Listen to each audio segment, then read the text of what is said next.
മലപ്പുറത്തെ ആ പ്രതികരണം, ലീഗിന്റെ പ്രതികരണം കൂടി വരുന്നുണ്ട്. അവിടെ വസീഫിനെ കയ്യേറ്റം ചെയ്യാൻ ശ്രമിച്ചു എന്ന് പറഞ്ഞെടുത്ത് ലീഗിന് പറയാനുള്ള എന്താണെന്ന് നോക്കാം. പ്രതികരണത്തിലേക്ക്.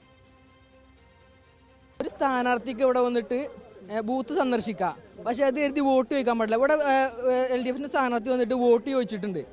ഒരിക്കലും ഒരു സ്ഥാനാർത്ഥി വോട്ട് ചോദിക്കാൻ പാടില്ലല്ലോ ഇന്നത്തെ ദിവസം. പണ്ടോ വോട്ട് ചോദിച്ചതിന്റെ പേരിലാണ് സംഘർഷം, വോട്ട് ചോദിച്ചതിന്റെ പേരിലാണ് ഇവിടെ സംഘർഷം ഉണ്ടായത്, ഇത്ര ആൾ കൂടിയതും. അതന്നെ ഒരു പറഞ്ഞിട്ട് മാത്രമേ ഉള്ളൂ. അവിടെ സംഘർഷം ഒന്നും ഉണ്ടായില്ല. വോട്ടിന് അന്ന് വന്നാണ്ട് ഒരിക്കലും വോട്ട് ചോദിക്കാൻ പാടില്ല. ഒരു സ്ഥാനത്തേക്ക് യോജിച്ച പരിപാടിയല്ല. പിന്നെ ഇവിടെ വന്നാണ്ട് വേറെ എന്തെങ്കിലും സംസാരം ഉണ്ടായിട്ടുണ്ട്. ആ സമയത്ത് ഞാനില്ല, പക്ഷേ വോട്ട് ചോദിക്കുന്ന സമയത്ത് ഞാൻ ഉണ്ടായിരുന്നു. ഒരിക്കലും ഇലക്ഷൻ്റെ അന്ന് വന്നിട്ടല്ല വോട്ട് ചോദിക്കേണ്ടത്. സ്ഥാനാർത്ഥി പറയുന്നത് ഞാൻ അവസാനിച്ചാണ്. പിന്നെ അതുപോലെ തന്നെ ഇന്ന് വന്നിട്ട് ഇവിടെ വന്നിട്ട് ഇത്രത്തോളം വോട്ട് ചോദിക്കേണ്ട കാര്യങ്ങൾ ഒന്നും ഇവിടെ വരുന്നില്ല. അഷ്കർ, അവിടെ ഇപ്പോൾ സംഘർഷം ഒഴിഞ്ഞിട്ടില്ല എന്നാണോ? ഇപ്പോൾ പ്രതികരണം ലീഗ് പ്രവർത്തകരുടേതാണ്. ഒരാളെ പോലീസ് പിടിച്ചുകൊണ്ടുപോകുന്ന ദൃശ്യങ്ങളും നമ്മൾ കണ്ടതാണ്. എന്താണ് യഥാർത്ഥത്തിൽ സംഭവിച്ചത്?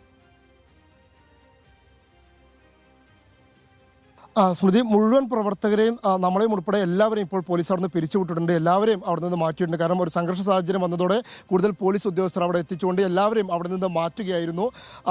പോലീസ് പറഞ്ഞത് ഇതുമായി ബന്ധപ്പെട്ടുകൊണ്ട് കേസ് രജിസ്റ്റർ ചെയ്ത് കൂടുതൽ പേർക്കെതിരെ നടപടി ഉണ്ടാകുമെന്നുള്ളതാണ്. ആ ഉറപ്പിൻ്റെ പേരിലാണ് ഇപ്പോൾ LDF സ്ഥാനാർത്ഥി പ്രതിഷേധം അവസാനിപ്പിച്ച് അവിടെ നിന്ന് മടങ്ങിയിരിക്കുന്നത്. ഈ പ്രതികളെ അറസ്റ്റ് ചെയ്യണമെന്ന് ആവശ്യപ്പെട്ടുകൊണ്ട് ഏറെ സമയം അവിടെ സ്ഥാനാർത്ഥി തന്നെ പ്രതിഷേധം നടത്തുന്ന സാഹചര്യം ഉണ്ടായിരുന്നു. സ്ഥാനാർത്ഥി വസീഫ് പറയുന്നത് താൻ ആരോടും വോട്ട് ചോദിച്ചിട്ടില്ല, സ്ഥാനാർത്ഥി എന്ന നിലയിൽ ആ ബൂത്തിലേക്ക് എത്തുക മാത്രമാണ് താൻ ചെയ്തത്. പക്ഷേ ആ സമയത്ത് അകാരണമായി തന്നെ മർദ്ദിക്കുകയും തൻ്റെ കോടൽ പിടിച്ചു വലിക്കുകയും തന്നെ ഉന്തി മറിച്ചിടം വീഴ്ത്താനൊക്കെ ശ്രമിച്ചു, മർദ്ദിച്ചു എന്നുള്ള ആരോപണമാണ് സ്ഥാനാർത്ഥി ഉന്നയിക്കുന്നത്. എന്നാൽ മുസ്ലിം ലീഗിൻ്റെ പ്രവർത്തകർ, അവിടെയുള്ള മുസ്ലിം ലീഗിൻ്റെ പ്രവർത്തകർ നമ്മളോട് പറയുന്നത് അങ്ങനെ അല്ല ഉണ്ടായത്. മറിച്ച് അവിടെ ബൂത്തിൽ 6 മണിയാകുമ്പോഴും ആ ബൂത്തിൽ കുറേ വോട്ടർമാരുണ്ടായിരുന്നു. ആ വോട്ടർമാരോട് സ്ഥാനാർത്ഥി നേരിട്ട് ചെന്ന് വരിൻ്റെ അരികിലൂടെ പോയി അവരുടെ വോട്ട് അഭ്യർത്ഥിച്ചു. ആ വോട്ട് അഭ്യർത്ഥിച്ചതിന് തങ്ങൾ സാക്ഷിയാണ്. അങ്ങനെ വോട്ട് അഭ്യർത്ഥിച്ചത് കൊണ്ടാണ് അവിടെ ഒരു സംഘർഷവും അത്തരത്തിലൊരു ഉന്തും തള്ളും ഉണ്ടായത്.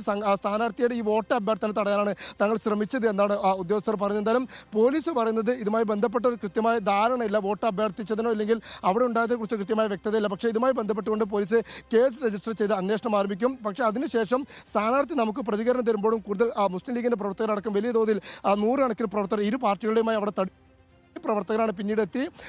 അതിൽ നിന്നുള്ള ആ പ്രവർത്തകരുമായി വീണ്ടും സ്ഥാനാർത്ഥി വാക്കേറ്റം വീണ്ടും ഉണ്ടായി. ആ സമയത്താണ് ആ വാക്കേറ്റം ഉണ്ടായ പ്രവർത്തകരെ പോലീസ് അവിടെ നിന്നും കസ്റ്റഡിയിലെടുത്ത് കൊണ്ടുപോയത്. സ്മൃതി.